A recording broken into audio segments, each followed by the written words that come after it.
안녕하세요. 헌터입니다. 오늘 분석해볼 기업은 카카오페이입니다. 자, 이제 지난 3년간의 조정을 끝으로 드디어 이제 반등에 성공을 했고, 특히나 이번 달 들어서 폭등을 이어가고 있는 상황입니다. 단기간에 주가가 2배가 올랐는데요. 자, 현재 이제 6만원 근처에서 움직이고 있는 상황에서 앞으로도 지금의 폭등세 계속해서 이어갈 수 있을지 분석을 통한 향후 주가의 흐름 알아보도록 하겠고요. 자, 이제 목표가 설정이 가장 중요하겠죠. 우리 과연 어디까지 좀 상승 여력 볼 수가 있을지, 그리고 이제 익절은 어떤 식으로 진행을 해야 될지 자세히 알아보도록 하겠고, 이제 과거에 물렸던 분들 대응 전략부터 신규 진입 관점까지 다양한 투자 전략도 함께 알아보도록 하겠습니다. 자, 이어서 수급 상황입니다. 한 달 기준으로 개인이 팔았고요. 외국인과 기관이 샀습니다. 그리고 최근까지도 거의 비슷한 스탠스가 유지가 되면서 확실히 개인은 차익 실현에 나서거나 혹은 이제 과거에 물렸던 분들 탈출하는 모습이고, 외국인과 기관이 주도적으로 최근에 상승 흐름을 이끌었다, 이렇게 설명할 수가 있겠습니다. 자, 이어서 신용 잔고율 보시겠습니다. 0.63% 나오고 있고요. 과거 대비 소폭 올라왔죠. 최근에 특히 좀 올라왔는데 어쨌든 아직은 우려할 수치는 아니죠. 0.63이면. 그래서 좀 더 지켜볼 필요는 있겠다. 하지만 우려할 건 없어 보이고요. 아직은. 자, 이어서 공매도입니다. 자, 매매 비중 최근에 뭐 1에서 2% 남짓 나오고 있습니다. 상당히 좀 안정적으로 볼 수가 있겠습니다. 하지만 이제 얼마 전까지는 좀 높았던 상황인데, 최근에 뭐 이재명 정부의 수혜, 뭐 여러 가지 좀 좋은 소식들이 들려오다 보니까 매매 비중은 일단 안정이 됐습니다. 자, 다만 이제 대차장고가 최근에 좀 뛰기 시작을 했거든요. 주가가 폭등을 하다 보니까 아무래도 지금 대차장고가 좀 늘었는데, 지금 매매 비율 자체는 크게 늘지 않았는데 대차장고가 늘었다. 그 말은 뭐냐? 일단 대기 중인 거예요. 주식을 빌려놓고 아직은 팔고 있지 않다. 그래서 일단 어디까지 올라가는지 보고 향후에 좀 팔 예정이 되어 있지 않나, 이렇게 좀 우리가 해석할 수가 있겠습니다. 그래서 향후에는 조금 아쉬운 재료로 작용을 할 수가 있겠습니다. 자, 그래서 조금 우려가 되는 상황이긴 합니다. 자, 이어서 동사 재무제표 분석 들어가 보도록 하겠습니다. 먼저 2020년도 매출부터 확인하도록 하겠습니다. 2,800, 4,500, 5,200, 6,100, 7,600, 올해는 8,800까지 올라가면서 꾸준한 우상향 흐름이 진행이 되고 있습니다.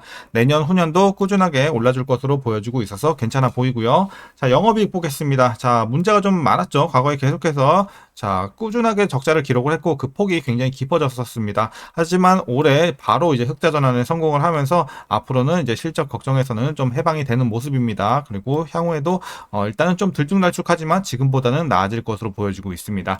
자, 그리고 단기 순이익도 마찬가지로 올해부터 턴어라운드 진행이 된다는 점 긍정적으로 볼 수 있겠습니다. 자, 그럼 이어서 분기별로 전년 대비 영업이익만 한번 비교해 보도록 하겠습니다.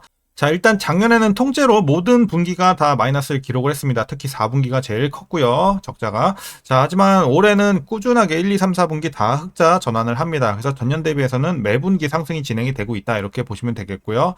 자, 이어서 이제 동사 부채 비율 살펴보겠습니다. 과거에는 500 근처까지 갔었어요. 상당히 좀 불안했던 상황이었는데 최근에는 100까지 100 초반대까지 내려오면서 안정적인 분위기 이어가고 있습니다. 자, 이어서 ROE 보겠습니다. 자, 과거에는 좋았던 적이 한 번도 없었습니다. 계속해서 좀 아쉬운 모습이었고, 최근에 일단 플러스 전환을 하긴 했지만 여전히 2대, 내년 후년도 2에서 3 정도. 그래서 앞으로도 그렇고 지금도 아직은 과거 대비해서는 조금 나아지고는 있다 정도지, 지금 수익성은 많이 아쉬운 상황입니다. 자, 이어서 EPS 보시겠습니다. 마찬가지로 올해 턴어라운드 진행이 되면서 꾸준하게 상승은 기대가 되고 있고요. 자, 다만 이제 배당이 없다는 게 좀 아쉽죠. 과거에도 하지 못했고 올해도 일단 배당은 없을 것으로 예상이 나오고 있습니다. 자, 그리고 이제 마지막으로 현재 PER 187.26배, PBR은 4.01배 나오고 있습니다.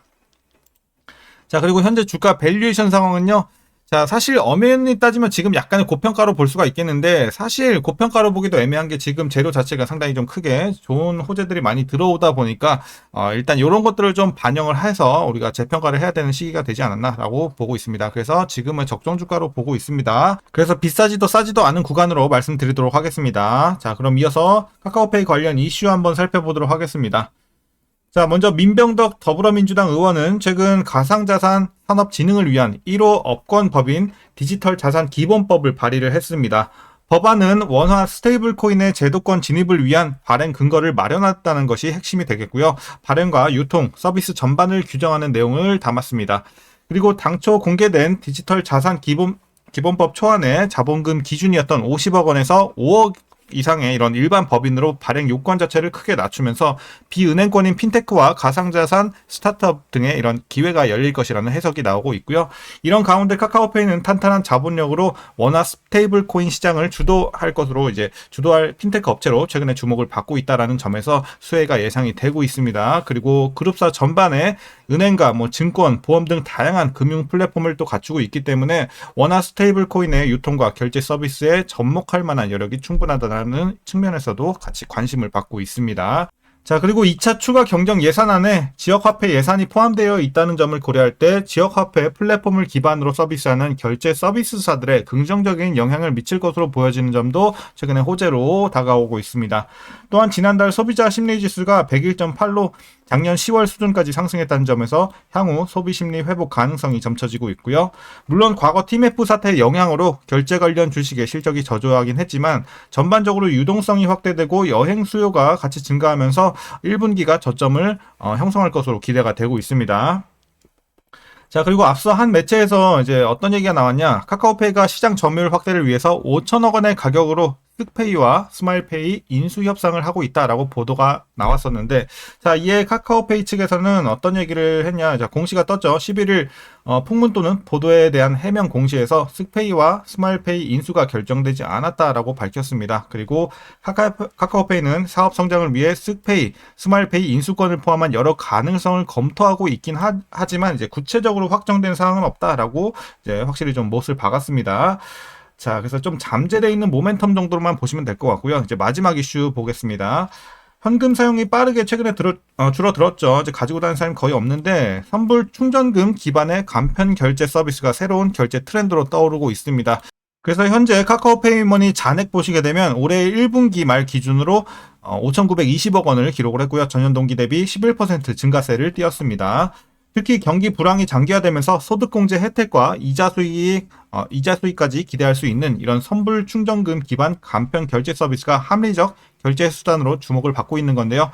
이 같은 수요에 발맞춰서 카카오페이는 카카오페이 머니 혜택을 점차적으로 확대하면서 이용자 확보에 속도를 내고 있습니다. 그래서 향후에도 기대가 되고 있고요. 최근에 이슈는 이 정도로 정리하겠습니다. 자, 전반적으로 좋은 내용들 많이 나와 있는 상황이고 이를 주가가 반영을 하고 있습니다. 자, 그럼 이제 마지막으로 여러분들 투자 전략 설명드리면서 영상 마치도록 하겠습니다. 자, 먼저 신규 진입 관점에서는 반대 의견 드리도록 하겠습니다. 일단 뭐 이유는 하나요. 지금 상황 뭐 다 너무 좋은데 주가가 너무 많이 뛰었기 때문에, 자, 단기간에 지금 2배가 뛰었기 때문에 지금 들어가기에는 좀 부담이 있습니다. 그래서 개인적으로 추천드리진 않고 웬만하면 보유자분들만 좀 대응하시는 영역이지 않나 이렇게 판단하고 있습니다. 자, 그럼 이제 보유자분들 어떻게 대응하시냐? 자, 목표가부터 설정하도록 하겠습니다. 주봉에 표시하겠습니다. 자, 일단 현재 목표가 7만원 보고 있습니다. 7만원. 자, 약간의 상승 여력은 좀 더 노려보자라는 관점으로 7만원 제시해 드리도록 하겠고요. 그럼 익절은 언제부터 해 나가냐? 지금부터 여러분들 슬슬 익절하면서 가야 된다라는 구간으로 보고 있습니다. 과매수 구간에 진입한 지도 좀 어느 정도 됐고요. 그래서 지금은 여러분들이 비중 축소 의견 드리면서 추가 상승 여력만 조금 더 노려보는 전략 이렇게 말씀드리도록 하겠습니다. 그리고 난 좀 더 이제 도전적으로 해보고 싶다 하시는 분들도 8만원은 넘기지 않으시는 게 좋을 것 같아요. 8만원 맥스로 드리도록 하겠고, 이상적인 목표가는 일단 7만원 안전하게 보는 데는 한 7만원까지는 드릴 수 있겠다 이렇게 설명드리겠습니다. 그래서 지금부터 한 절반은 좀 챙겨 놓으시는 게 좋지 않겠나? 저라면 한 절반 익절하고 나머지 절반 비중 추가 상승 여력 노려볼 것 같습니다. 그래서 이렇게 대응하시면 될 것 같고요. 마지막으로 위에서 물려 계신 분들 대응 전략입니다. 자, 일단은 라인을 제가 2개만 드리겠습니다. 아까 기존에 7만원 목표 주가 요거 하나랑요 13만원입니다. 13만원 요 정도. 자, 그래서 일단 고점 자체가 25만원까지 형성이 되었기 때문에 혹시 이럴 때 잘못 들어가서 크게 물리신 분들 있죠. 워낙 고점에서 물리신 분들은 여기까지 사실 못 내리는 분들도 많을 것 같아요. 그래서 일단은 제가 보조 라인 하나 더 드렸습니다. 13만원 밑에는 여기까지는 그래도 좀 웬만하면 맞춰 주셔야 되겠습니다. 물론 시간은 더 걸리겠지만 그래도 14만원 밑에는 좀 안착시켜 놓고 보유하면서 대응해 나가시면 될 것 같고, 자, 이상적으로는 일단 7만원 보면 되겠죠. 목표 주가 밑으로만 맞추면 제가 봤을 때 큰 문제는 없다고 봅니다. 그래서 7만원 밑으로 맞춰 주시고 보유하시다가 탈출 잘 하시면 될 것 같습니다. 자, 이렇게 보시면 되겠고요. 이미 여러분들 혹시라도 평단이 이미 7만원 밑에 위치가 되어 있다 하시는 분들은 굳이 물탈 필요까지는 없을 것 같아요. 보유하시다가 잘 나오시면 될 것 같습니다. 그래서 오늘 대응 전략 이렇게 정리하도록 하겠습니다. 자, 그럼 오늘도 시청해 주셔서 감사합니다.